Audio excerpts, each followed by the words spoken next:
Salut tout le monde, bienvenue dans un nouvel épisode de QLS.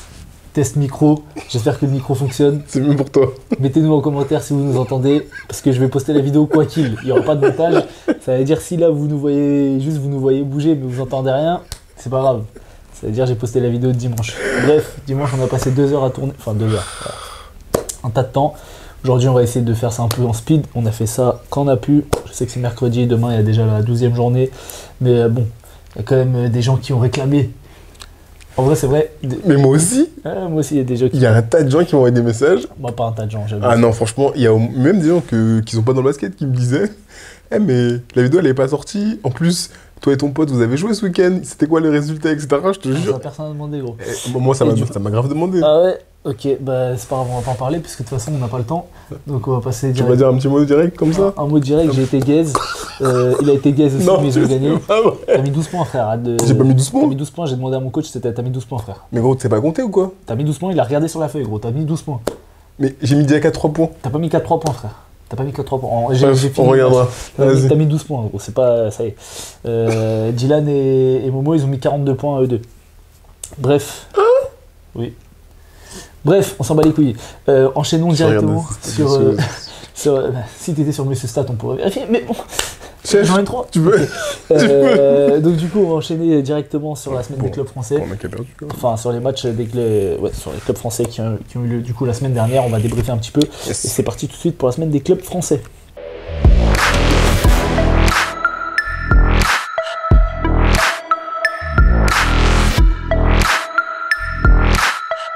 Donc, la semaine des clubs français, avant toute chose, n'oubliez pas de vous abonner, de liker, de commenter. Je sais que on vous le demande tout le temps. Là, en plus, la vidéo, elle sort avec du retard et tout. Donc, donnez de la force. Comme ça, la semaine prochaine, on va vous sortir une bonne vidéo. En plus, là, même là, cette vidéo, elle est quali. J'espère que vous avez kiffé la semaine dernière les analyses un peu plus poussées sur le Bayern. Là, on va faire la même chose aujourd'hui sur le Fenerbahçe, qui est premier d'Euroleague, donc ça va être intéressant. Mais déjà, on commence du coup par les clubs français. Les clubs français, on va commencer évidemment par le Paris Basket. Logique. Paris Basket, 7 victoires d'affilée. Logique. Franchement, il régale. Ils jouaient contre les Fesses. C'était un match qui était largement à leur portée. Ils ont commencé très fort. Tout de suite, ils ont imposé leur rythme 10-2. J'ai trouvé que c'était une performance collective. C'était la performance collective la plus aboutie depuis le début de saison. J'ai vu tout le monde apporter. Évidemment, TJ Shorts, toujours au-dessus, monstrueux. Il fait 21-10, je crois. C'est ça. Mais voilà, j'ai trouvé que chacun a trouvé son rôle. J'ai trouvé un Maodolo excellent sur la fin du 3e quart-temps, qui a su apporter de la passe décisive, qui a mis un drive. J'ai trouvé que la relation avec Nadir Rifi était bien meilleure. Il y a une situation où sur le début de match, je me souviens, il lui fait une extra passe dès qu'il attrape la balle, etc. Nadir qui plante dedans. Yantunen, comme d'hab, exceptionnel. Tu parleras de Kevarius Hayes, je pense. Oui. Et ensuite Tyson Ward et Colin Malcolm. Là, c'était Colin Malcolm qui était surtout là offensivement, mais Tyson Ward défensivement. Voilà, c'est une équipe qui tourne bien depuis le début de saison. Ils sont à 7 victoires d'affilée. Demain, ils jouent contre Bologne, qui est dernier d'Euroleague avec Berlin. Donc franchement, ils peuvent porter la série à 8. Du coup, Kevarius Hayes, donc je te laisse en parler. Qui a été monstrueux défensivement, qui a apporté aussi en attaque. Comme tu l'as dit très justement, ils ont collectivement été très bons. Donc non, c'est un pari qui fait plaisir, c'est un pari qui impose son rythme, c'est un pari qui domine les matchs. Tu vois, souvent on se dit est-ce qu'ils vont faire des coups? Et il y avait l'interview d'Amarassi sur First Team, j'ai grave regardé, c'était lourd, c'était grave intéressant. C'était très marrant quand il a parlé d'un contrat. C'était très drôle. Le mec de Sergi qui est ressorti, il a dit y'a personne qui me tape, gros. C'était très drôle. Mais tu vois, il dit nous, on n'avait pas ambition au départ de faire des coups, sans forcément être là où on est aujourd'hui. Et forcément, on revoit peut-être les ambitions à la hausse, et c'est très bien. Et on le voit, c'est un pari qui domine de A à Z ces matchs. Ils rentrent dans les matchs, ils prennent tout de suite d'entrée, ils sautent à la gorge, tout est maîtrisé. Et à la fin, ils remportent. Donc non, collectivement, c'était bien, défensivement et offensivement. Donc bravo à Paris. Et comme tu l'as dit, rendez-vous à Bologne ce jeudi. Ouais, et donc juste pour mettre un mot sur Thiago Splitter aussi, du coup qui a repris le flambeau de Thomas Isalo, pardon, qui a gardé quand même des formes de jeu similaires, un style de jeu similaire en tout cas, avec un jeu très rapide, très up-tempo, etc. Mais moi, ce qui m'impressionne aussi, c'est le système défensif de Paris. Ils savent que souvent leurs grands vont avoir des problèmes de faute. Kratzer ne joue pas beaucoup. Quand Keveris Hayes a des problèmes de faute, il joue avec Banjassi en 5 ou avec Antunen en 5. Et du coup, ils sont beaucoup dans les aides aussi. Ils jouent beaucoup avec deux arrières. Donc que ce soit Maodolo et Nadir Ifi ou TJ Short et Ifi. Et du coup, même quand il y a des situations de post-up avec des grands arrières en face, ils sont toujours dans les rotations. Et tu vois, par exemple, comme on a vu contre Kaunas qui aime bien poster les petits, ils n'ont pas pu du tout s'appuyer sur ça. Donc franchement, il y a un schéma défensif qui est hyper intéressant et hyper bien mis en place. Dans l'interview d'Amarassi, franchement, je vous encourage à aller la voir, elle est vraiment très très bien. Et justement, il dit que c'est le souci du détail. Et on ne se rend pas compte, en fait, on a l'impression que c'est un peu le chaos et que ça part dans tous les sens. Basket en folie. Voilà. Mais en fait, tout est calculé. Et je sais pas si tu as vu, il y a une mini-série sur le Paris Basket fait par l'Euroleague là, en début de saison. Ouais, et Thiago Splitter disait, je sais pas si c'était le terme exact, mais en gros, il disait on veut faire du chaos, mais on veut du chaos organisé.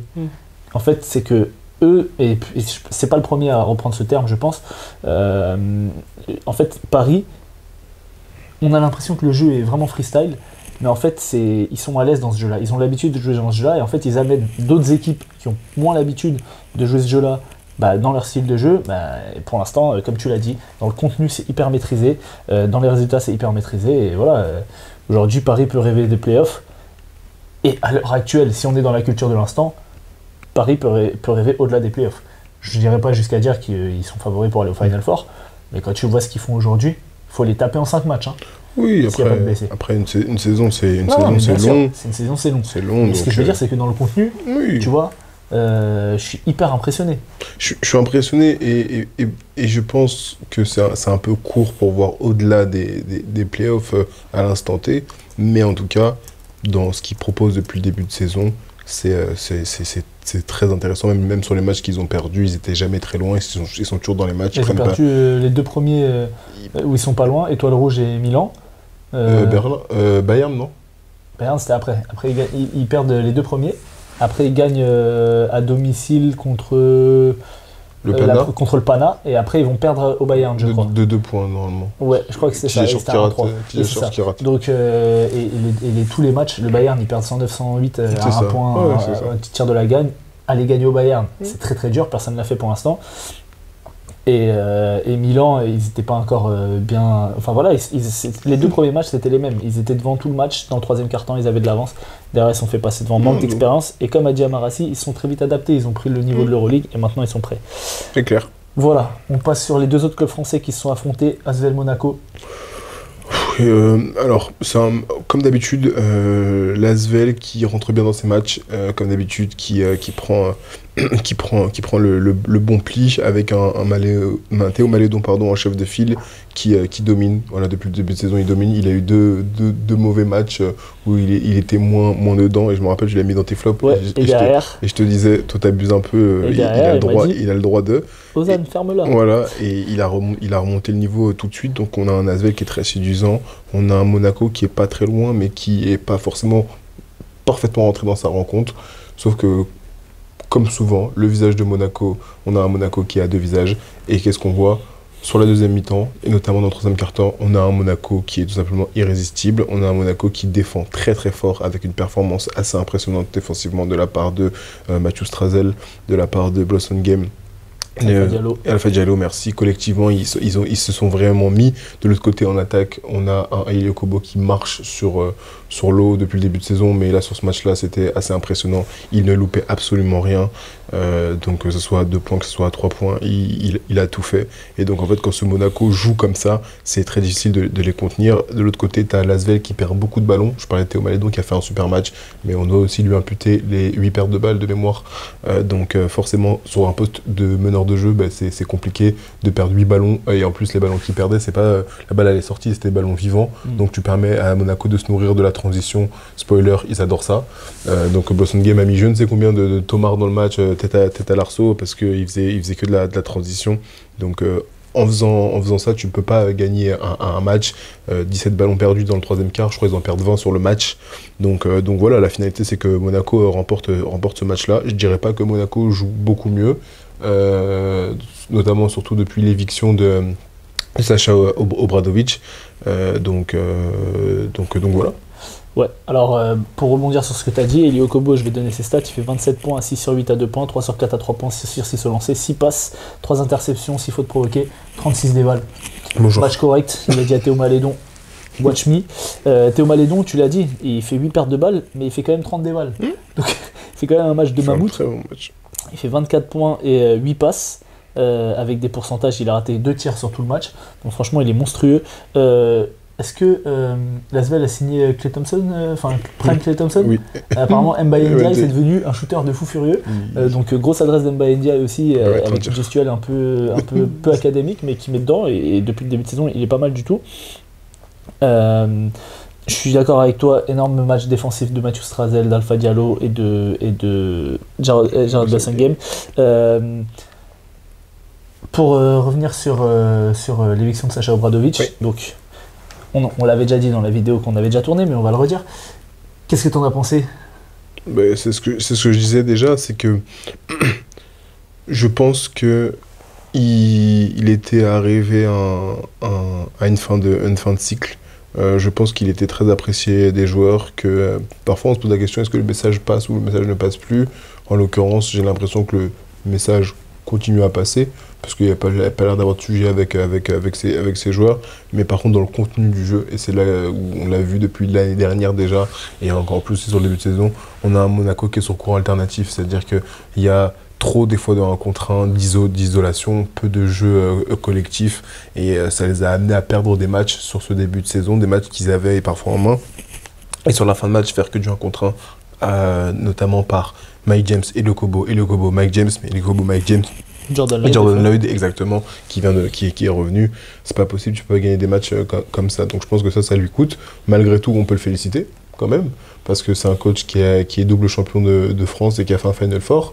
Donc c'était pas arrivé depuis un petit moment. Qui a fait Playoff Euroleague tous les ans. Et qui a fait Playoff Euroleague. Donc on peut le féliciter pour ça. Il a fait passer un cap à Monaco, bien sûr, avec l'arrivée aussi des joueurs à côté, mais pour ça, on peut le féliciter. Et je te lance du coup sur toi, qu'est-ce que tu en penses, et surtout avec l'arrivée du nouveau coach. Ouais, bah écoute, moi on l'avait déjà dit, hein, Obradovic, moi je dirais même pas que le message passait. En fait, je sais même pas s'il y avait un message à l'équipe. J'avais l'impression qu'il y avait un message pour les stars, les quelques joueurs de rôle, mais que Monaco c'était pas une équipe, et tu le vois en fait. T'as des joueurs qui sont pas du tout impliqués, et tu vois dans le jeu qu'en fait ils ne jouent pas comme une équipe, comme tu l'as dit, c'est une équipe qui est extrêmement tournée vers le 1 contre 1, mais le 1 contre 1 mal amené. Il y a d'autres équipes qui ont des très forts joueurs de 1 contre 1, je pense à Kaunas, je pense à Pana, je pense même à l'Olympiakos, tu vois. Même si l'Olympiakos c'est vraiment un clinique collectif, mais tu vois, même les fesses avec Shane Larkin, enfin bref, toutes les équipes ont des forts joueurs de 1 contre 1 quasiment, et c'est pas aussi caricatural que le jeu de Monaco. Moi je pense qu'on a vu les messages de soutien, les messages de remerciement de Mike James, de Eli Okobo, comme quoi c'était un super coach, etc. Ok, forcément, quand t'es Mike James et que t'es Eli Okobo, ouais, c'est un super coach, parce qu'il dit vas-y, tu peux faire 25 dribbles entre les jambes, tu prends des step back. Très bien, quand tu mets, on l'a dit, Eli Okobo, très fort, il surfe. Depuis le début de saison, il est monstrueux. L'année dernière, Mike James, il est monstrueux, il fait une saison, il est MVP. Super. Tu arrives en playoff, tu te fais manger tactiquement par Sarunas Jasikevicius parce que tu n'arrives pas à proposer autre chose. Mike James, il était cadenassé. On a vu la série qu'il a fait, même si dans les évals, il était autour de 15, etc. L'impact était beaucoup moindre que ce qu'on a pu voir en saison régulière. Et voilà, et tu ne peux pas espérer aller, même si tu fais un Final Four, tu ne peux pas espérer gagner un titre avec ce jeu-là, c'est impossible. Il y a des joueurs, tu as recruté des joueurs, chaque année tu cherches un poste 3-4 qui peut écarter le jeu, qui peut jouer, tirer à 3 points, tirer à mi-distance, attaquer le cercle sur des close-out. Tu as signé Petr Corneli, tu le fais jamais jouer. Tu as signé Terry Tarpé. Terry Tarpé, c'était un mec qui sortait d'une campagne en équipe de France monstrueuse, qui avait fait une énorme saison aussi en Betclic. Tu le fais pas jouer, c'est un profil qui est hyper intéressant, au relais de Alpha Diallo par exemple, défensivement, et qui peut écarter aussi le jeu, tu ne le fais pas jouer. Je parle pas de Johan Begara, et même Jaité aussi, qui a été mis au placard pendant un moment. Les choix d'Obradovic, moi personnellement, des fois me laissaient un peu dubitatif, et je trouve que, en effet, il a fait progresser Monaco, mais que Monaco est arrivé au maximum de ce qu'il pouvait faire avec Obradovic. Et justement, donc là, on va voir avec l'arrivée de Vassilis Spanoulis, considéré par plusieurs personnes comme le meilleur joueur de l'histoire de l'Euroleague. ancien rival de Mike James, voilà, ils ont déjà joué l'un contre l'autre, coach de l'équipe nationale de Grèce, donc il connaît Nick Kalates, il connaît Papagiannis aussi, ça c'est quelque chose d'important et je pense que ça a joué dans le recrutement de Spanoulis. Voilà, Spanoulis c'est une équipe, c'est un coach qui à Peristeri avait un joueur du profil très très fort 1 contre 1 avec Sylvain Francisco. C'est lui qui l'a fait voir aux yeux de l'Europe. C'était sa dernière saison avant d'aller en Euroleague. Il jouait la BCL, si je ne m'abuse, il ne jouait pas l'Eurocup, je crois qu'il joue la BCL. C'est un jeu qui est plus en mouvement, mais avec du 1 contre 1, mais plus en mouvement. De toute façon, tu ne peux pas faire moins en mouvement. Ce que j'allais dire, que ce que faisait Monaco sous Obradovic. Donc voilà, moi j'ai hâte de voir. Là, ils ont joué avec le coach, l'assistant qui faisait l'intérim. On a vu le Monaco habituel, parce que je me doutais bien que l'assistant, il savait très bien que c'était juste une histoire de négociation. En plus, la Grèce jouait les fenêtres internationales, donc Spanoulis c'était sur autre chose. Mais donc voilà, j'ai vraiment hâte de voir ce qu'il va pouvoir apporter. J'ai hâte de voir le Mike James sous Spanoulis. J'ai hâte de voir est-ce qu'il va redonner une chance à certains joueurs, est-ce qu'il va essayer de redistribuer les cartes, notamment, je l'ai dit, sur Pet Corneli et sur Terry Tarpé.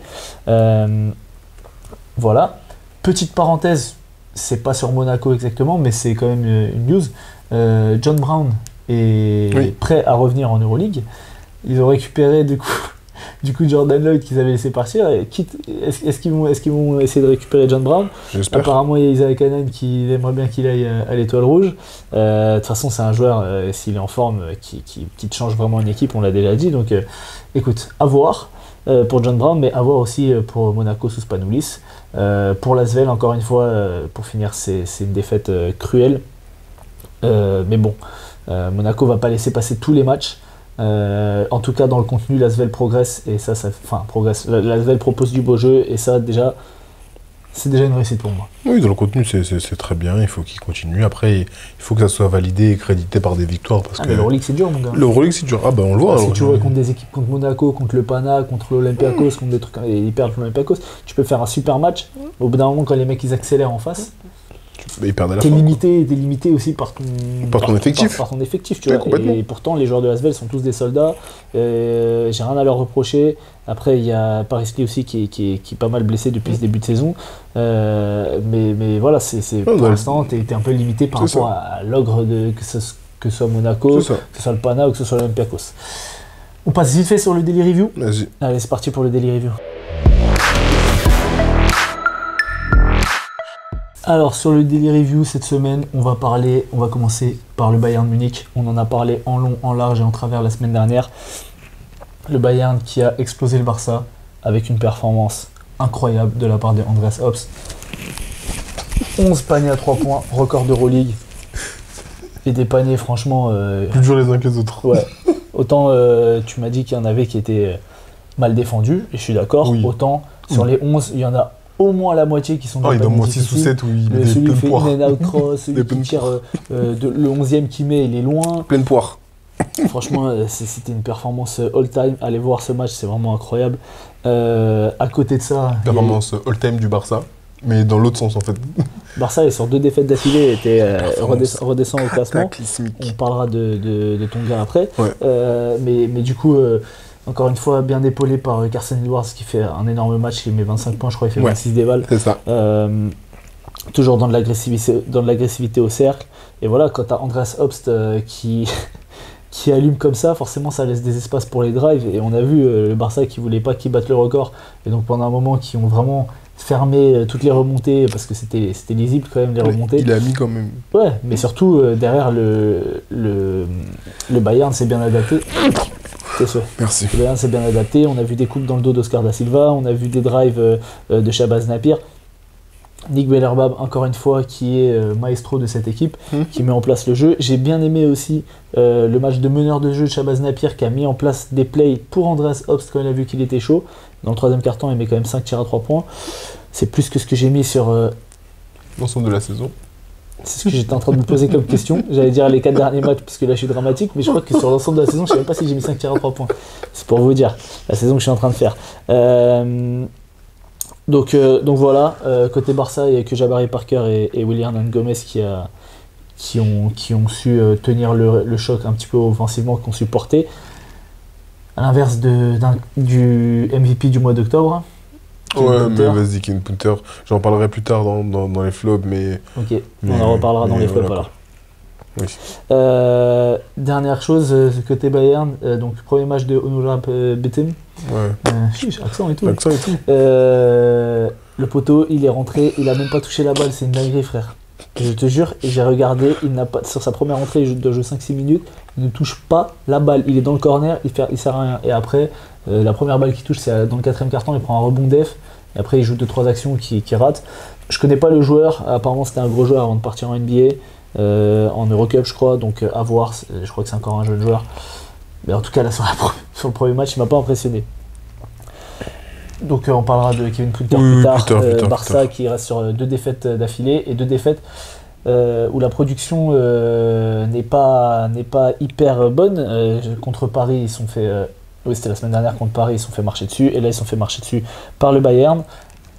Je tiens à préciser que le Barça vient de signer Raúl Neto pour remplacer du coup Nicolas Laprovitola, et j'avais vu quelqu'un qui disait ils ont signé un joueur qui avait pas de genou pour remplacer un joueur qui avait pas de genou. Tu dors bien mec? Je suis d'accord. Raúl Neto, on dort de ouf. Franchement, je vois pas. T'as Saint-Oranski, t'as Juan Nunez, je vois pas ce que Raúl Neto va apporter de plus que Juan Nunez. Avec les ambitions du Barça, tu sais Raúl Neto, c'est bon au bout d'un moment, il faut arrêter les bêtises. Je pense pas que ça va changer quoi que ce soit. Je suis bien d'accord. On passe sur Kaunas. Vas-y, allez. Kaunas qui jouait contre le Pana.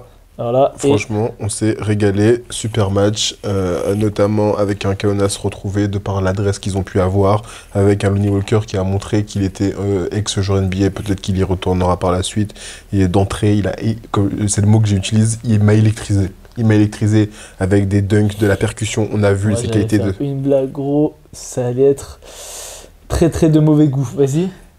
Donc un slasher de grande qualité. Il a montré vraiment toutes ses qualités, parce que c'est vrai que depuis le début de saison, sur les premiers matchs, il avait eu un peu de difficulté. Là, il a eu de l'adresse extérieure, de l'adresse en percussion. Donc non, vraiment très beau joueur. À côté, Sylvain a eu un peu plus de mal, mais quand... il a eu un peu plus de mal sur bien rentrer dans son match, mais quand tu as Servidis qui rentre et qui plante à 3 points, tu n'as pas besoin d'avoir un Sylvain de très haut niveau, on va dire. Côté Pana qui était un peu à la rue au début, et notamment sur cette première mi-temps, excepté Omer Yurtseven qui a fait une très belle première mi-temps, ultra agressif, vraiment il a remis dedans parce que Mathias Le Sort n'y était pas du tout, sauf que le Pana, le champion en titre, c'est une équipe depuis le début de saison, malheureusement, à réaction. Mais quand ils réagissent. C'est comme Monaco. C'est un peu ça, sauf qu'il y en a un qui est champion d'Europe, l'autre non. Et donc, ils peuvent se permettre. On va dire ça comme ça. Et il y avait un moment 18 points d'écart. Ils ont effacé ces quasiment 18 points d'écart. Et à la mi-temps, ils reviennent à moins 7. Donc, et là, on commence à avoir un vrai match. Ça se rend coup pour coup. Mais finalement, Kaunas qui s'impose. Et gros match. Moi, c'est un match que j'attendais. Il y avait une hype autour de ce match-là. Et j'ai pris du plaisir à le regarder, à voir les joueurs évoluer, et surtout en fait ce qui gagne au-delà de l'adresse, c'est que défensivement Kaunas, quand ils s'y mettent vraiment, et contre Paris on l'a peut-être un peu moins vu, mais là face au Pana c'était terrible. On parlera sûrement de Kaunas plus en profondeur dans les semaines à venir, on l'a dit c'est la meilleure défense de l'Euroleague. Est-ce que tu peux bien remettre ton micro parce qu'il est vers le bas et je pense pas que tu parles du ventre. Moi j'ai beaucoup aimé le match de Matt Mitchell. Matt Mitchell, hein. Quoi? Ouais, vas-y. Qu'est-ce qu'il y a? C'est bizarre, gros. J'ai beaucoup aimé le match de Matt Mitchell. C'est pas dur, c'est pas facile à dire. Même s'il n'a pas d'adresse à 3 points, ce que j'ai noté, qui a le meilleur pourcentage à 3 points, Matt Mitchell ou moi. Pour l'instant, je suis devant, mais pour combien de temps? C'est une autre question. Le gros, t'es dans un trou ou quoi? Ouais, là, t'inquiète, là, ça revient. Hier, j'ai mis des tirs. Donc voilà. C'est un joueur qui apporte déjà, qui crée beaucoup offensivement par son profil. C'est un poste 2 mais qui a un gros gabarit. C'est un peu le Kyle Lowry en termes de juicy ass, si tu vois ce que je veux dire. Je vais pas commenter ça. Et du coup, il crée beaucoup de jeux avec quand il joue des mismatchs, quand il joue du post-up, s'il est défendu par des grands, il est très mobile, il est capable de mettre des drives, ça y est, gros, passe à autre chose. Pour l'instant, il trouve pas d'adresse à 3 points, mais il les prend. Et je pense que c'est un joueur qui est capable d'en mettre quand même. Le Pana, voilà, pour moi, il n'y a que Kendrick Nunn, comme tu l'as dit, et Omer Seven qui ont répondu présent. Tout le reste, les matchs du Barça étaient dans le trou. Là où c'est pour ça que j'ai un peu fait la moue tout à l'heure pour Sylvain, parce que Sylvain il fait une grosse deuxième mi-temps. Il a apporté aussi, il a provoqué beaucoup de fautes. Il tire, je crois, 9 lancers francs, et pour une fois, je crois qu'il fait 8 sur 9. Il rate très peu de lancers francs, donc voilà, c'est très bien. C'est la deuxième mi-temps. Ouais. Voilà. Mais après, il a toujours du mal à commencer ses matchs. C'est ça. Il fait quand même 17 dévals au final, tu vois. Ah, bien sûr. Et du coup, comme tu l'as dit, Lonnie Walker, incroyable. Il a mis 3 tomards, tête au cercle, dont le première action du match, 2 pieds 2 mains, il le repostait sur le compte de la NBA carrément. Ou de Bleacher Report, peut-être je dis de la merde.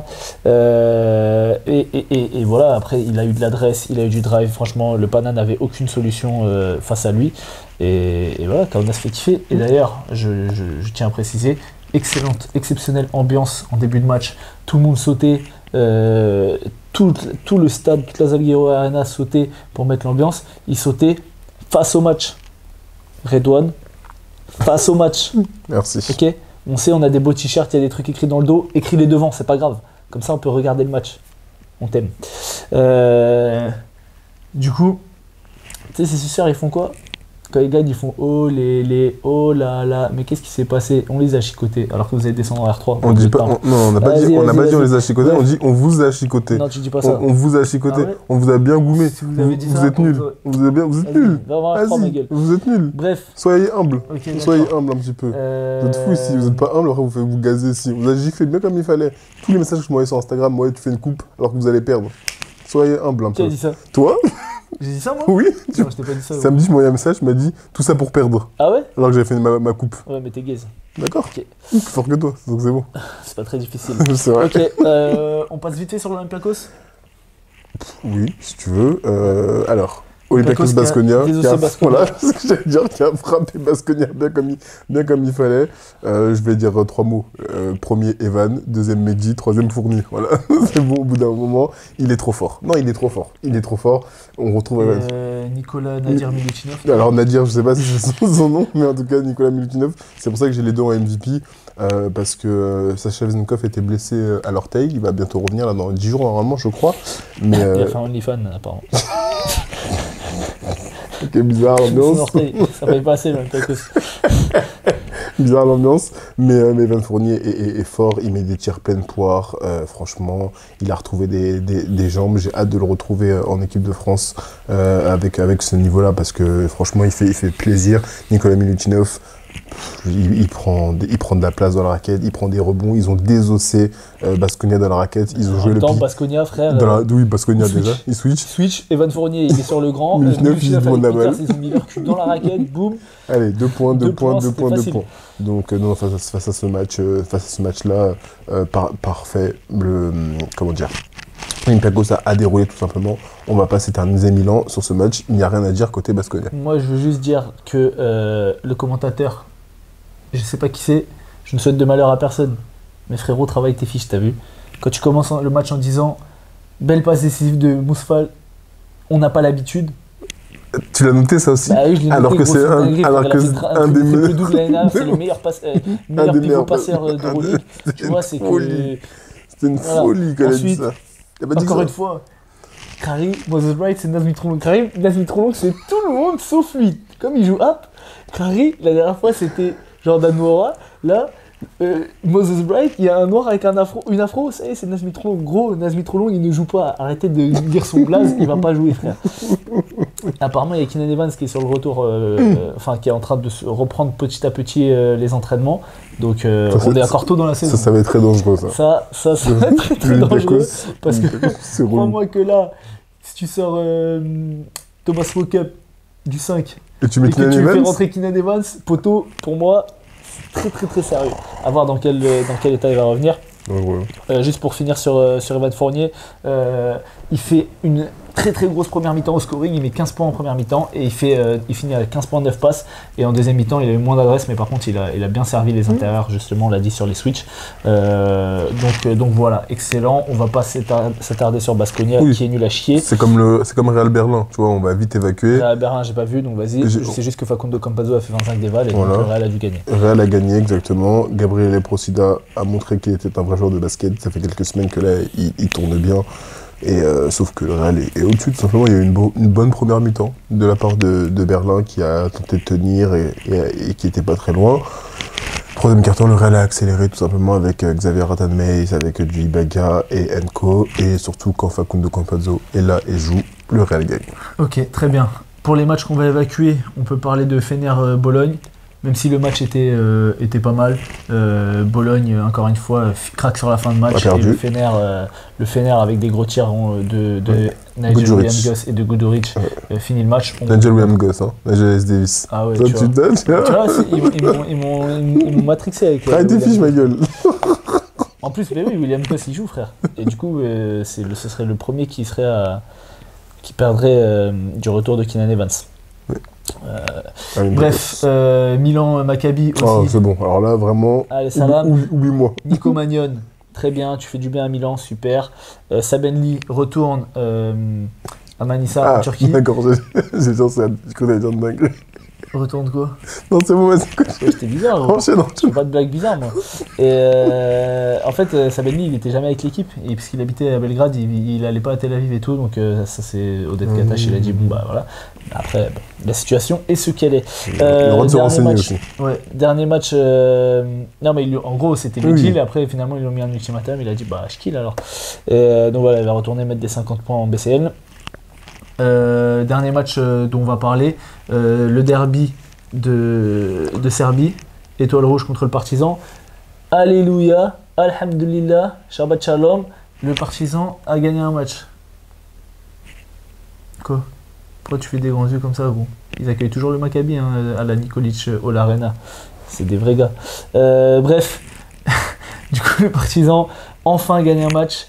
Avec un très bon Carlik Jones, un excellent Isaiah Mike qui pour moi est MVP du match. C'est un profil sur le poste 4 qui va leur faire beaucoup de bien, qui est capable d'être agressif au cercle, on l'a vu mettre des tomards, qui est capable d'écarter le jeu. Donc voilà, c'est un profil totalement différent de ce qu'on peut avoir avec Isaac Bonga qui est vraiment dans le shoot, qui est devenu un shooter exclusif, et de Pokusevski qui est encore un peu timide. Du coup tu as une vraie rotation à l'intérieur avec Brandon Davis et Marinkovic. Toi aussi, avec Tyreek Jones, c'est très bien. qui se relaie sur le poste 5. Voilà, c'est gros match du Partizan. L'Étoile Rouge a été un peu pris à la gorge, a été dominé par la taille aussi du Partizan. Et l'agressivité. Joël Bolomboy manque à l'Étoile Rouge. Sans blague. Mais il devrait pas tarder à revenir. Et donc si tu as Joël Bolomboy et notre poteau Philippe Petrousev qui est un bon joueur de basket, tu peux espérer reprendre un petit peu du poil de la bête parce que l'Étoile Rouge avait commencé très fort et commence à descendre au classement. Bah, c'est sûr. Et tu voulais parler de. On peut dire un très bon match de Franck Ntilikina aussi, il faut pouvoir le pointer. Il a fait un match complet et c'est important de dire quand les choses vont bien et pas juste quand ça va mal. Il a été agressif, il a pris des rebonds, il a distribué. Pour donner ses stats assez rapidement, Franck, il fait 8 points. 7 rebonds, 4 passes, 14 dévals, plus 19 de plus-minus, donc c'est bien, j'aime. C'est le meilleur plus-minus de l'équipe ou le deuxième meilleur? C'est le premier. Ouais. Ah oui, c'est Isaiah Mike qui Isaiah Mike le deuxième, normalement, c'est ça. Donc ça montre voilà, qu'il a été important pour son équipe aussi et qu'il a rempli les cases. Très bien. Enchaînons sur la rubrique QLS. On va rentrer en profondeur sur ce qui fait les forces et les faiblesses de l'équipe leader de l'Euroleague, le Fenerbahçe. Bon, le poteau là, je lui ai demandé des blazes pour cette rubrique. Il m'a sorti des blazes, gros. Basket 360, basket 720, basket. Non, j'ai pas dit basket. Gros, j'ai pas dit basket 720. Il y avait full courte analyse, je crois. T'as dit le focus, le coup d'œil. Le coup d'œil. Après, c'était quoi? Je sais plus. Attends, je vais voir ce que t'as dit, mais à mon avis, c'était vraiment gaze. Tac. Vas-y, parle en attendant, frère. Aujourd'hui, on va parler du Fenerbahçe. Oui, on va parler du Fenerbahçe. Moi, je veux que tu regardes dans ton téléphone cherche pas à meubler, je veux que tu regardes ton téléphone et donne ce que j'ai Attends, dit. je vais chercher parce que tu... Full courte. Le focus, Voilà. au cœur du terrain. En gros, on est dans Basket Mag. L'instant basket, on est sur stade 2. Full court analyse, C'est archi lourd. coup d'œil. Laisse la danse, gros, laisse la danse. C'était pas de la danse, c'était de la boxe. Ah, mec. d'accord. Fast break. Écoute, je sais pas ce que c'est, nous à Boulogne, Ouais, on vous, joue savez, que tir à 3 points. vous savez pas non plus ce Et que c'est. basket 360, donc j'ai pas menti. Hein, T'as c'est dit la basket règle. 720. Bah oui, c'est le Non, double. d'accord, super. C'est quand on augmente la Full courte qualité. analyse, c'est pas lourd. Wesh, full courte Dites-nous dans les full commentaires si courte Full analyse. Court Analyse c'est bien. Dites-nous en commentaire si vous avez des idées de noms pour la rubrique. Pour l'instant, c'est la rubrique QLS. Mais c'est trop Ce bien sera la pas Full Court Analyse, full gros. courte analyse. Ce sera la rubrique La rubrique, hein. SPQJT. Ah ouais, d'accord. Voilà. Ouais, ouais. Pour ceux qui savent, Jade, on sait que tu regardes pas les vidéos, mais c'est pas grave. Bref, aujourd'hui, on va se plonger dans les profondeurs de. De Turquie. Des profondeurs de Turquie. J'allais dire une dinguerie. Des profondeurs de Turquie. Bah oui, la profondeur de De Turquie, Turquie. même si Istanbul, c'est pas vraiment la profondeur de la Oui. Turquie. Hein. Le Fenerbahçe. Le Fenerbahçe. Voilà. Voilà. Le Fenerbahçe, du coup, qui est. Arrête de prendre un accent. On gars, parle normal. Je parle normal, mon gars. Tu vois, tu connais. Vas-y. Fenerbahçe, premier d'Euroleague à 9-2. Oui. 9-2 Hiro, poule bisou. Invaincu à l'extérieur à 5-0. Et deux équipes qui sont invaincues à domicile, le Bayern et l'Olympiakos, et le Fener est la seule équipe invaincue à l'extérieur. Alors, dis-nous tout. Qu'est-ce qui fait la force Ils viennent Fenerbahçe chez toi, ils te tabassent. La force du Fenerbahçe, il y a l'effectif en soi. Ils ont un effectif qui est relativement complet, malgré les blessures, notamment celle de Wade Baldwin qui s'est blessé récemment. Donc un effectif assez complet, à savoir avec du Bonzi Colson, avec du Devon Hall, avec du Nicolo Melli, avec du Nigel S. Davis. Will Donc- Wilkin, il joue au cricket? Mais il est blessé. Oui, je sais. Mais bon, il mérite quand même que tu le mettes dans la même phrase que Wade Baldwin, quoi. Oui, Quand mais... tu parles des blessés. Oui, c'est Tu parce donnes que... pas Devon Hall. Allez. Un Oui. mec qui est blessé aussi Oui, d'ailleurs. mais c'est parce qu'il s'est blessé très tôt dans la saison et qu'ils vont pas le revoir de la saison, c'est pour ça. Alors que Wade Baldwin, on va le récupérer bientôt. Donc, Samet, dis-lui le Fener. Dis-lui, merci. Et Samet, C'est lourd, hein, le match. c'était match. C'est lourd, hein. Faut commencer, hein. Là, on est allé en novembre et tout, comme Ah ouais. prévu. Franchement, c'était lourd. Hein. T'es sur Drills, Mais mais dommage. bizarrement, le Fener, Ouais. vas-y. Ouais, c'est pas grave. Mais blague à part, c'est une équipe qui est relativement complète, avec aussi Boban Marjanovic, qui est revenu de la NBA. Si je dois parler du Fener, l'année dernière, le Fener, c'est 4e en attaque au rating. C'est 13e, pardon, en attaque au rating. Ah ouais, gros, tes fiches, elles sont bancales. Hein. Non, pourquoi Bah, je sais pas, tu es 4ème ou 13ème, faut savoir. 13e attaque au rating, 4e l'an passé. Ah, ok, d'accord. Oui. Ouais, ok, donc vas-y. Mais tu vois, Non, mais parce que t'as pas dit que c'était les 2 années. Oui, Ok, du si on coup, fait un comparatif sur les 2 années. vas-y, chef. Merci. 5e équipe au tir à 3 points. Donc c'est une équipe qui envoie beaucoup. L'année dernière, ils étaient premiers, ils se basaient beaucoup dessus. On le disait, tu allais au Fener, il y a la pluie qui tombait. Et ce qui est la stat qui était intéressante, et moi j'avais regardé, c'est est-ce qu'ils autorisaient des tirs à 3 points ou pas. Bah, forcément, c'est l'équipe qui défend le mieux aussi sur cette ligne. C'est-à-dire qu'ils te sanctionnent et derrière, ils t'empêchent de marquer. Donc ça montre déjà à quel point cet effectif est de qualité. Au-delà de ça, sur la défense, parce que c'est aussi ça, tu l'as dit, ils sont premiers sur l'Euroleague. Cette année, c'est la deuxième meilleure défense. Égalité. Qui est premier? Zalgiris Kaunas, mec. Tu l'as dit tout à l'heure, c'est bien que tu suis. Donc ça montre que ils sont pas. L'adresse c'est assez fluctuant. C'est un sport d'adresse. Le basket, bah oui, l'adresse ça vient, ça va. Par contre, quand tu as des bases défensives comme ils ont des bases défensives cette année, tu peux aller loin, tu peux viser loin. Ils ont des ambitions et eux, ils n'ont pas des ambitions de play-off. Ils ont des ambitions beaucoup plus hautes. Surtout après les déceptions qu'ils ont pu connaître l'année dernière, par exemple. Donc, en se basant sur des joueurs qui peuvent défendre assez fort, et je pense que t'en parleras un peu plus tard, c'est une équipe sur laquelle tu peux bien voyager. Et notamment, moi, il y a quelque chose qui est un marqueur dans le basket, c'est à domicile, tu as tes repères, tu as tes cercles amicaux, on va dire. Quand tu es à l'extérieur, tu dois te baser sur autre chose que l'adresse. Et ils gagnent à l'extérieur, ils te tabassent chez toi, parce que défensivement, ils sont très forts. Ils sont capables de switcher all. Et quand je dis switcher all, c'est être capable de mettre un 5 plus petit et avoir des rotations défensives du Nigel S. Davis, du Bonzi Colson, j'en ai oublié un, du Dyson Pierre. Puis sur les points de Devon Hall qui est blessé à l'heure actuelle, mais tu es en capacité de pouvoir switcher sur n'importe qui et du coup de créer des aides aussi défensives. Le Fener est une équipe, j'en dis pas plus, je vais te laisser un peu parler là-dessus, mais à mon sens, qui a les armes et les clés pour aller loin. J'en dirai plus par la suite. Ouais. Bah écoute, ouais, de toute façon, ce que tu as dit est sorti de statistiques appuyées, avancées, de Bibolytics. Merci à Bibolytics qui nous a pas envoyé, on est allé chercher comme des grands. Oui. Mais oui, le Fener est donc une des meilleures défenses du championnat, ce qui change extrêmement, comme tu l'as dit, l'année dernière, qui était une équipe très portée sur l'attaque. On l'avait vu face à Monaco, quand Monaco tenait, sur la saison de série de playoffs l'année dernière, quand Monaco tenait le Fener à des petits scores, bah, c'est là qu'ils arrivaient à gagner des matchs. Dès que ça partait dans des 15, 16, 3 points réussis, c'était très dur de gagner. Mais cette année, bah, c'est un peu l'inverse. Ils ont vraiment fermé le verrou défensivement. Ils gagnent par la défense. C'est une attaque qui est assez médiocre. C'est une attaque qui fait très peu de passes décisives. Ils sont à 13,3. Non, ça c'est les pertes de balles. Ils sont à 16 passes, je crois. Ils sont à 16,5 passes, donc ils sont 15e sur 18 en Euroleague. Et ils sont à 13,3, donc ils sont en TPNGM, ils sont 16e sur 18 en termes de perte de balles. Donc vraiment, il y a énormément de déchets dans le jeu par rapport aux passes décisives, parce que c'est un jeu qui est assez, on l'a déjà dit sur le début de saison, c'est un jeu qui est assez pauvre. Il y a du mouvement, mais le mouvement n'apporte pas d'agressivité, c'est du mouvement pour réciter les systèmes. Et clairement, même s'ils sont à 9-2, la grosse problématique aujourd'hui, c'est comment tu vas réussir à intégrer Wade Baldwin dans cet effectif, parce que le Fener a changé son jeu pour essayer de jouer avec un joueur calibre MVP comme Wade Baldwin. Pour l'instant, ça ne tournait pas très bien, en tout cas avec lui, même s'il gagne des matchs. Wade Baldwin a fait un début de saison, peut-être que tu peux me sortir ses stats, mais je les ai ses stats de toute façon. Wade Baldwin, sur les 7 premiers matchs avant qu'il se blesse, il est à 11,6 points, 3 rebonds, 4,4 passes, 38% à 2 points, 31% à 3 points.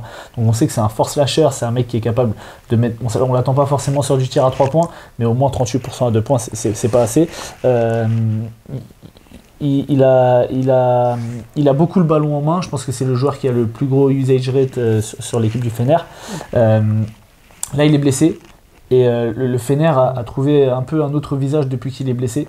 Notamment offensivement. On en parlera après sur les individualités.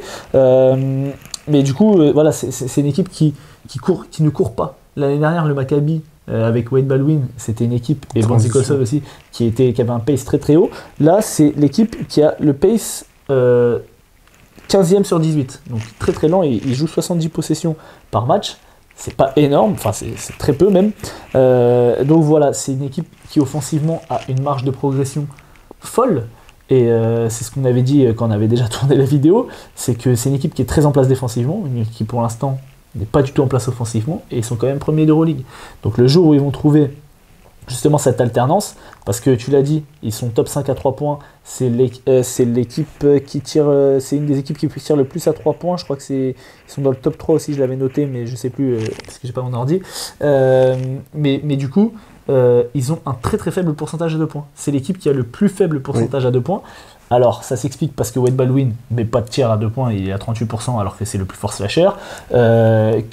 Justement, les grands, alors que ce soit Sartak Salmi qui tire plutôt à 3 points plutôt qu'à 2 points, que ce soit Boban Marjanovic qu'on n'a pas vu comme on aurait aimé le voir, qu'on a pu le voir sur le premier match par exemple d'Euroleague où il avait vite mis des points à l'intérieur, bah là on le voit beaucoup moins. Que ce soit Kemberch qui, on va en parler dans les individualités, mais en tout cas offensivement, n'a pas les meilleures mains du monde, donc du coup bah forcément ça fait baisser ton pourcentage à 2 points.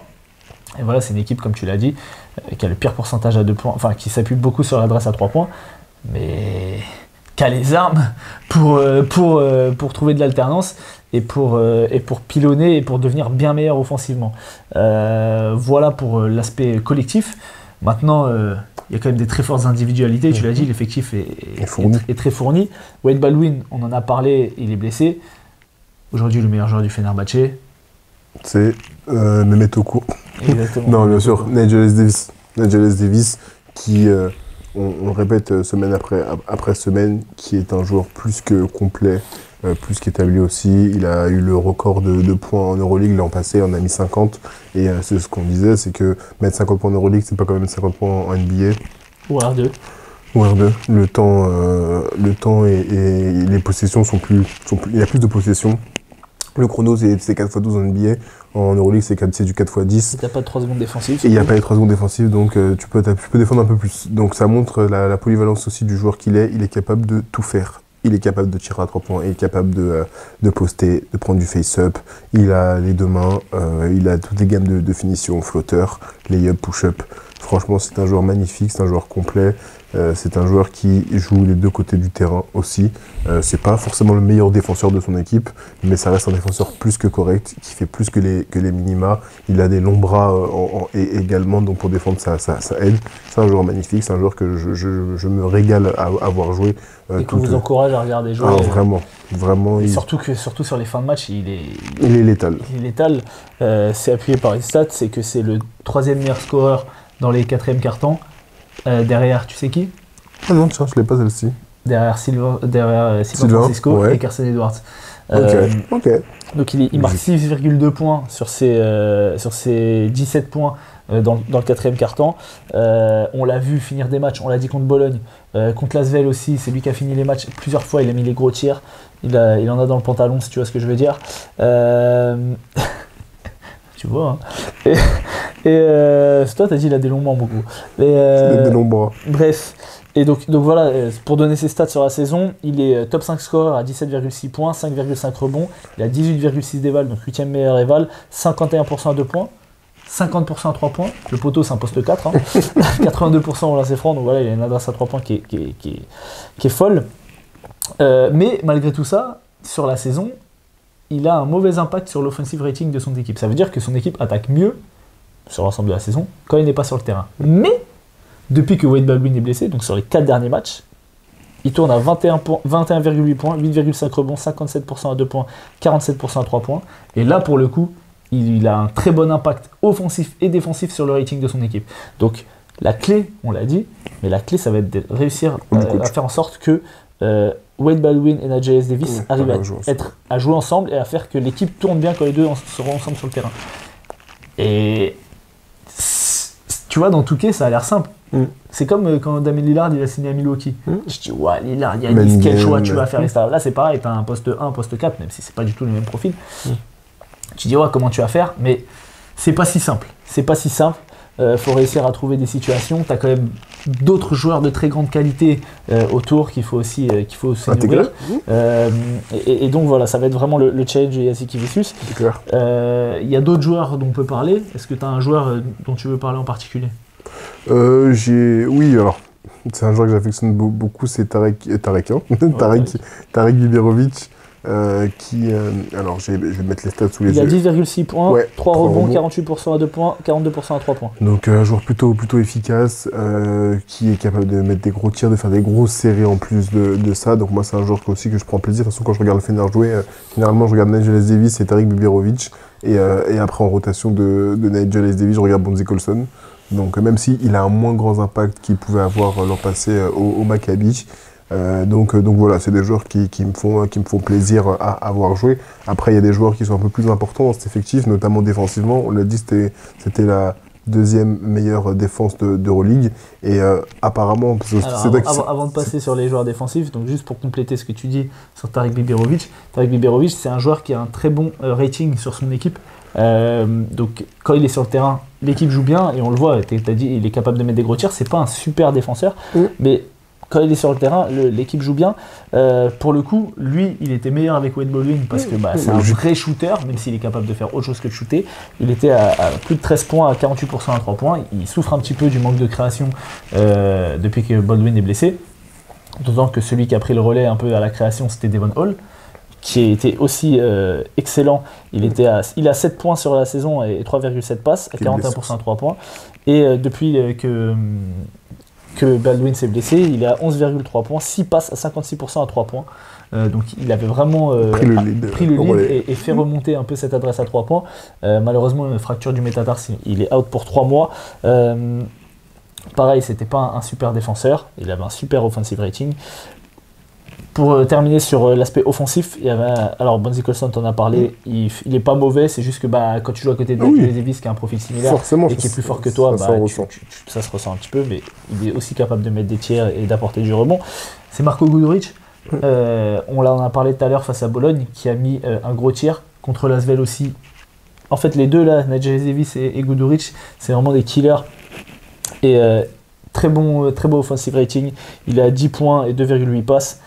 Mais depuis que Baldwin est blessé, il est à 14 points, 3,5 passes, 42% à 3 points, 140 d'offensive rating.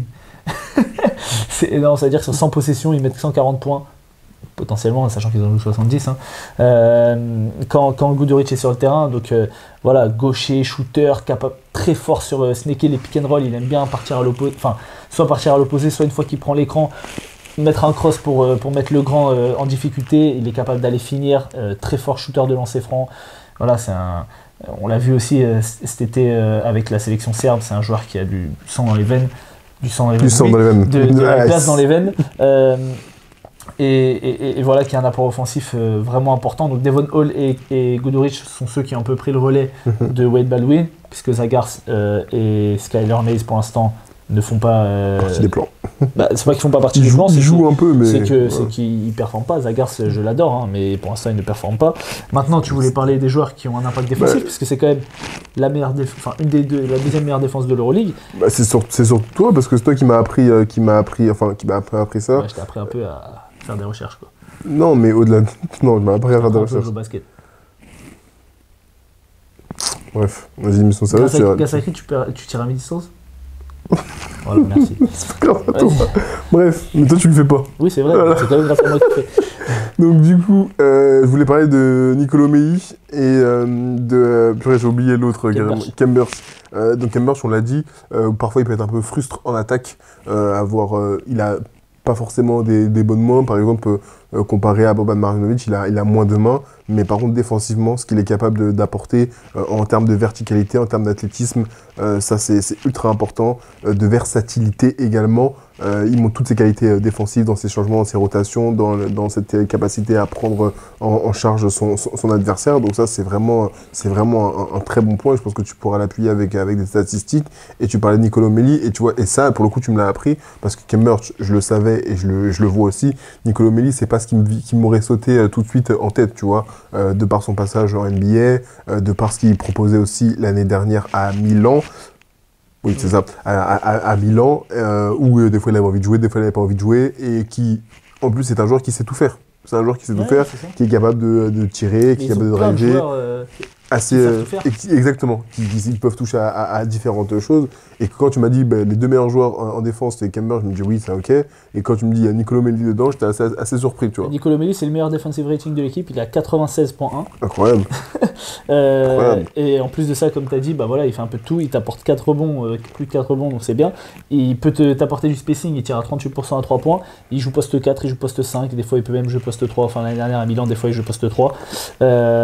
C'est un joueur qui est ultra intelligent dans ses placements défensifs, je pense que c'est aussi un joueur qui communique beaucoup défensivement, et donc du coup, quand il est sur le terrain, c'est pour ça aussi qu'il a un bon defensive rating, c'est qu'il rend la défense meilleure, à l'inverse de Chambers qui a un profil beaucoup plus athlétique, beaucoup plus vertical, qui va être dans de la dissuasion au cercle, qui va être prêt à faire des aides et qui va pouvoir switcher aussi. C'est un joueur qui fait 71% de stop.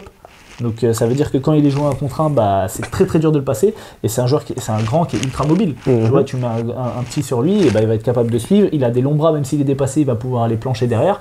Et donc voilà, c'est ces deux joueurs-là qui, offensivement, tu te dis pas, c'est les stars, surtout qu'il y a des gros noms dans cette équipe, mais aujourd'hui le Fener gagne par la défense, et les meilleurs défenseurs de l'équipe, ce sont ces deux-là. Donc voilà, c'est un savant équilibre entre les stars et les actions offensives et les petits détails défensifs qu'ils font.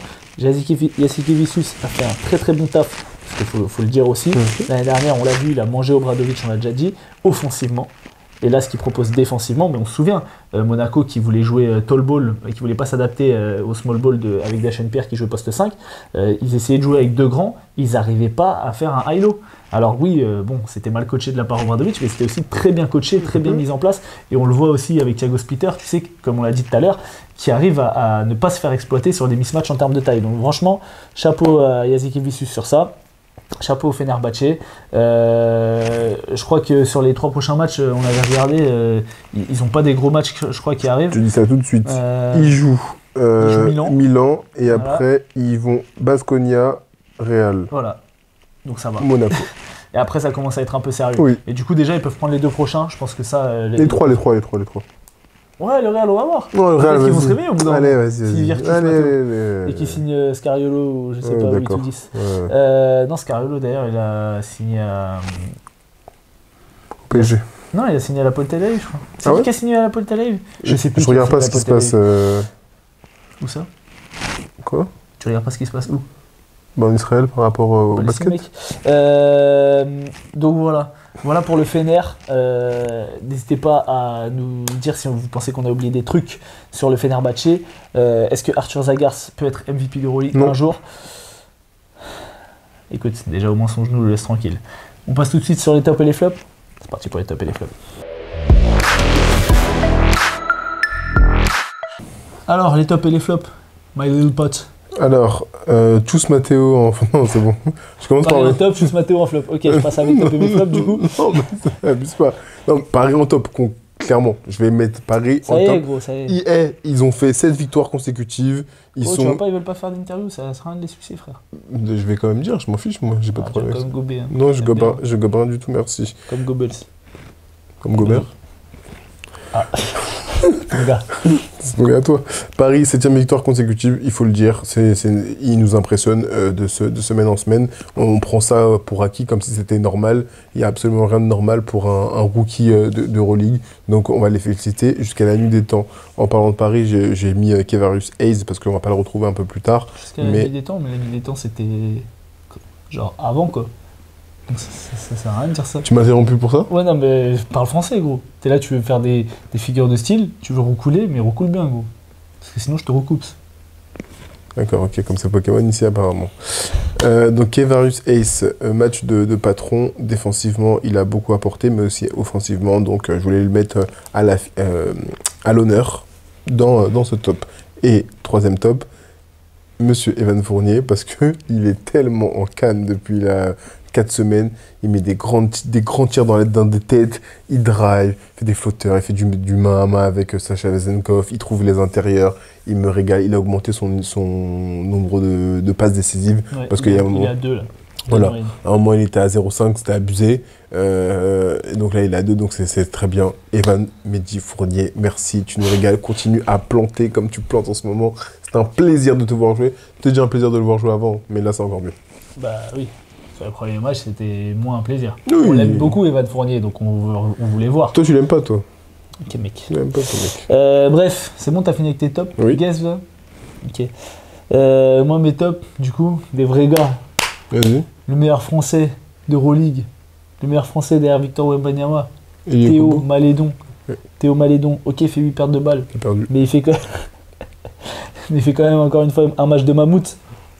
Il a perdu ton pote. Ouais, n'oublions pas que ça reste un très très très jeune joueur. Bien sûr. C'est pas sa première saison en Euroleague parce qu'il avait déjà joué avec Lasvel, je vais y arriver. Mais première saison avec vraiment des responsabilités et franchement, il domine. Il est encore top 3, je crois, à l'Eval. J'ai pas mon ordi, mais en tout cas, il est sûrement top 5 et il a plus de 20 d'éval. Donc voilà, Malédon, je l'ai assez saucé comme ça sur les dernières semaines. Je vais pas le répéter à chaque fois. Tu l'as dit, Servidis, qui fait son meilleur match pour moi. C'était un joueur, c'était le meilleur scoreur de l'Eurocup l'année dernière. Là, il a enfin montré l'étendue de son talent parce que je trouvais qu'il était un peu unidimensionnel depuis qu'il est arrivé à Kaunas. Vraiment, c'est un mec qui fait 2-6, qui fait gaucher, qui faisait que tir à 3 points. Et là, en fait, déjà, il a de l'adresse, mais en plus, ça lui a ouvert du coup des couloirs de drive. Et je l'ai vu aller chercher justement du drive, des finitions près du cercle. Et bah, du coup, ça change tout en fait. Quand tu es capable d'alterner dans ton jeu, tu te reposes pas que sur ton adresse. Et j'en sais quelque chose. Ensuite, mon troisième top, c'est Gordon Herbert qui a transformé le Bayern de Munich. On a fait l'analyse approfondie du Bayern de Munich la semaine dernière. Allez voir la vidéo. Voilà, l'équipe joue extrêmement bien. Ok, il y a beaucoup de joueurs de l'équipe d'Allemagne, mais il arrive à vraiment tirer le plein potentiel de toute cette équipe. Franchement, quand tu voyais le recrutement, tu voyais Oscar Dal Silva, tu voyais Johannes Voigtmann, tu voyais Shabazz Napier. tu t'attendais pas à ce que le Bayern froisse tout le monde. À domicile, ils sont intraitables. À l'extérieur, ils sont très sérieux. C'est la meilleure attaque de l'Euroleague. Et c'est en grande partie grâce à Gordon Herbert. Petit tac pour Pablo Lasso, qui avait une équipe du Bayern qui n'a pas su s'en servir. Et cette année, qui a une équipe de Baskonia qui ne sait pas s'en servir. Donc, à la manière d'Obradovic, c'est bien d'avoir fait des trucs dans ton passé. C'est bien de se tenir à jour. Mon dernier top, c'est Carlik Jones et le Partizan. Carlik Jones qui commence à bien trouver son rythme sur cette saison, qui fait plusieurs gros matchs. Il a fait presque un triple-double contre Paris. Tu peux dormir, mec. Carlik Jones, c'est clave. Il me lave tous les jours. Les frères, le Partizan, ils sont à 3-8. Oui, bah là, ils ont gagné, ils ont fait un bon match. On peut dire. Vas-y, dis. T'es top nul, là. Et évite de typer quand tu sais pas le faire. Là, tu fais des bisous. Oui, type. Non, je suis pas dans ça, mec. Ok, mec. Ok, mec. Quels sont tes flops, mec? Toi, déjà, là, ton match contre Bondy qui était claqué au sol. La saison, tu peux dire. Oui, c'est vrai, mais j'ai pas vu les autres matchs. Ah si, merci Aurélie pour le montage de clown. Non, blague à part. Boulogne, non pas Boulogne. Ouais. Bologne, incapacité à clôturer les matchs, et notamment aussi Zéa Cordinet qui a loupé deux lay-up sur des fins de match. Sur le match d'avant et un lay-up là pour finir le match. Donc ça commence à faire un peu... Tu prends des gros tirs en plus, c'est ça. Tu laisses une chance et les mecs... tu te fais sanctionner, quoi, automatiquement. Donc Bologne, un début de saison, même si Toko ça va mieux, Tornike Shengelia, il s'est un peu remis à l'endroit, et on voit que c'est clairement le MVP. Il est parti là sur les fenêtres internationales. Ouais, il a joué mercredi avec Bologne et le jeudi il a joué avec la Géorgie. Il a fourni dans les deux. Tornike Shengelia, bien fort, donc ça fait du bien, mais il faut que Bologne se remette à l'endroit parce que c'est pas possible. Autre flop, et ce sera mon dernier, Kevin Punter. On l'a dit tout à l'heure, je n'en ai pas beaucoup parlé. Monsieur Kevin Punter, vous avez un rôle à jouer dans cette équipe, vous êtes le leader désigné de cette équipe du Barça.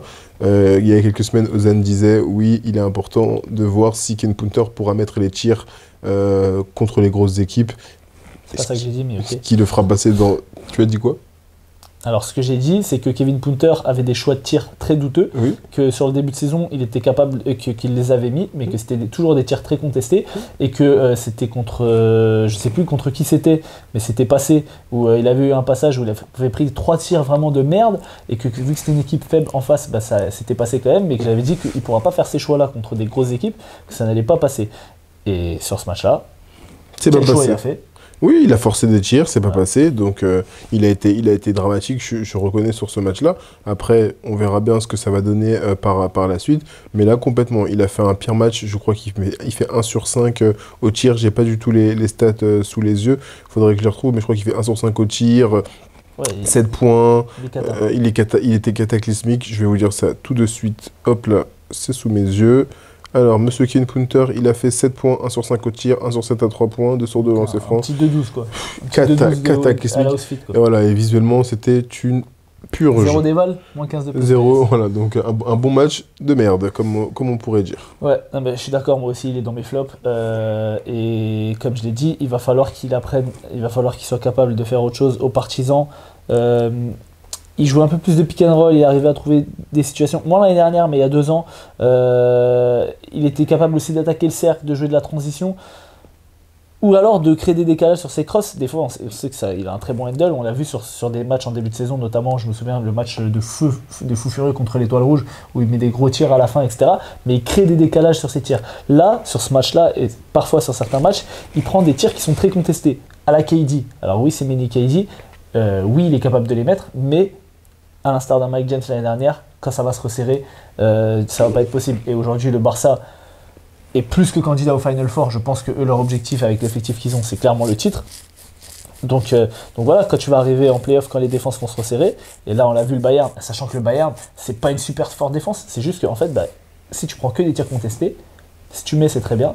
Mais le jour où tu mets pas, comme Marcus Howard, tu vas t'asseoir sur le banc. C'est clair. Et pour l'instant, t'as pas de concurrence sur ton poste parce que la Provitola est blessé, et donc il n'y a pas de scoreur extérieur de ton calibre.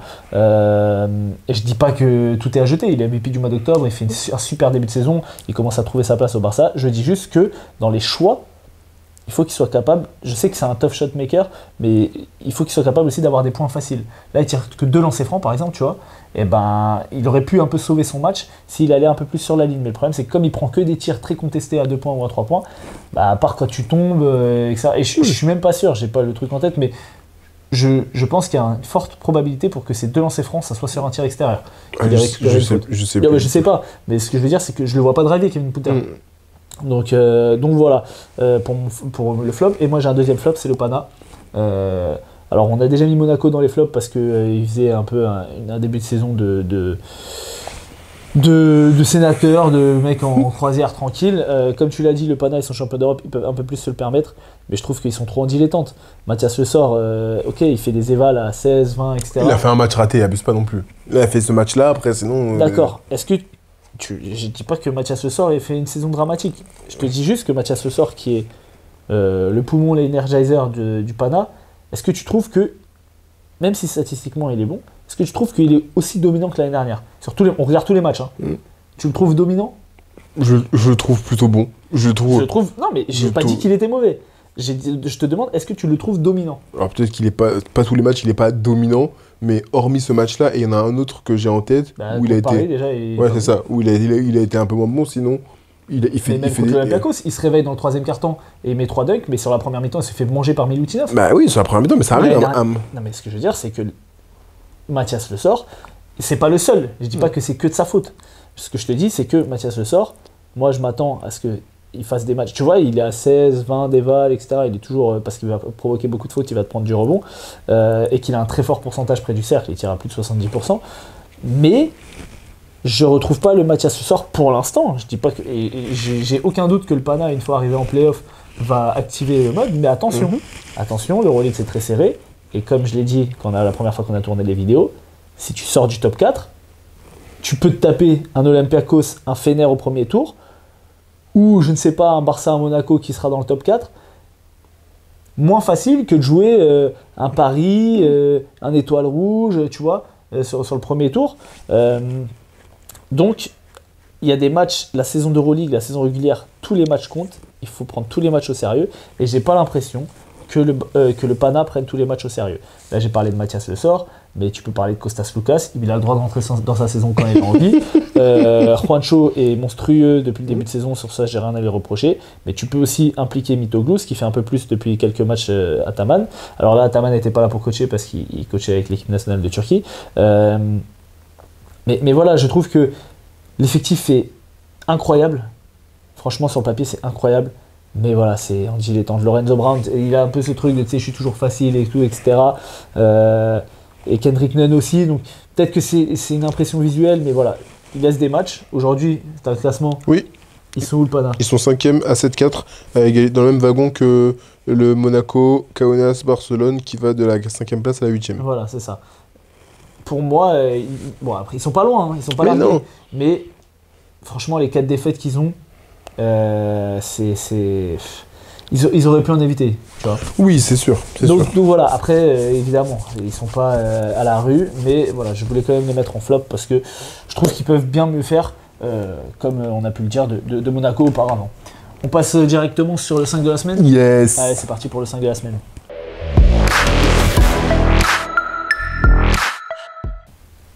Je crois qu'on a le même, non? Là, mon gars, si t'as pas ton 5. Je crois qu'on a le même. Ouais, on a le même. Mais s'il n'est pas équilibré avec des vrais postes 1, 2, 3, 4, 5, c'est que tu connais rien en basket. D'accord, mais on a le même. Donc du coup, TJ Short. Ouais, bon joueur. Ok, meneur de jeu. Voilà, 21-10, on le rappelle. Elio Kobo.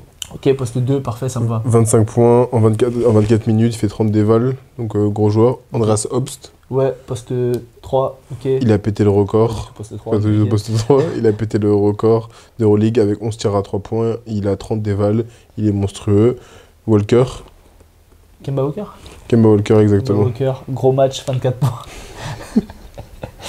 Lonnie Walker, poste 4, super explosif. Chef, il a mis 24 points, dont 12 dans le premier quart, électrisant. Il met des tirs à 3 points, du drive, du slash. Magnifique.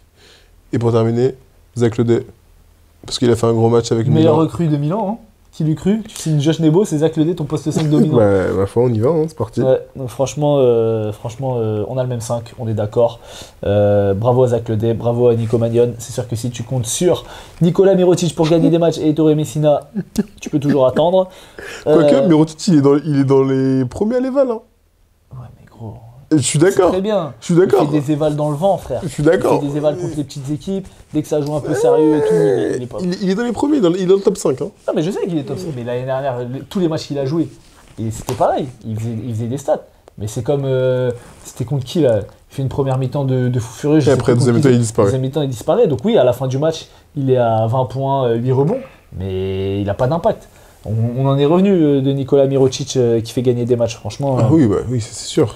Donc voilà, il pourra peut-être aller en maison de retraite à Monaco. Voilà pour cette semaine. Je vais pas mettre d'image, je pense, ou alors vraiment vite fait parce qu'il faut que je sorte vite la vidéo et que je me suis fait voler mon scoot. Donc j'ai plein de démarches à faire. Si les voleurs regardent cette vidéo, n'hésitez pas à laisser un commentaire en me disant où est-ce que... C'est nous. On est ensemble, tu vois, il n'y a rien, juste rendez le T-Max, t'as vu? Là, t'as pas pété un T-Max, t'as pété un fantôme. Pour ceux qui regardent Walid Sachs, vous comprendrez. Bref, sur ces bonnes paroles, j'ai racheté un 50, un City Scoot, donc ça sert à rien de venir me le voler. Voilà, je me déplace en Vélib dorénavant. Sur ce, n'oubliez pas de vous abonner, n'oubliez pas de liker, n'oubliez pas d'interagir avec nous. Abonnez-vous sur Instagram et TikTok QLS Pod, ça arrive fort. Et du coup, écoute, demain, 12e journée, on retournera le truc avec les bons micros, avec le son dimanche pour la QLS 47, ce sera, je crois. Donc voilà, je vous dis à la semaine prochaine. Bye.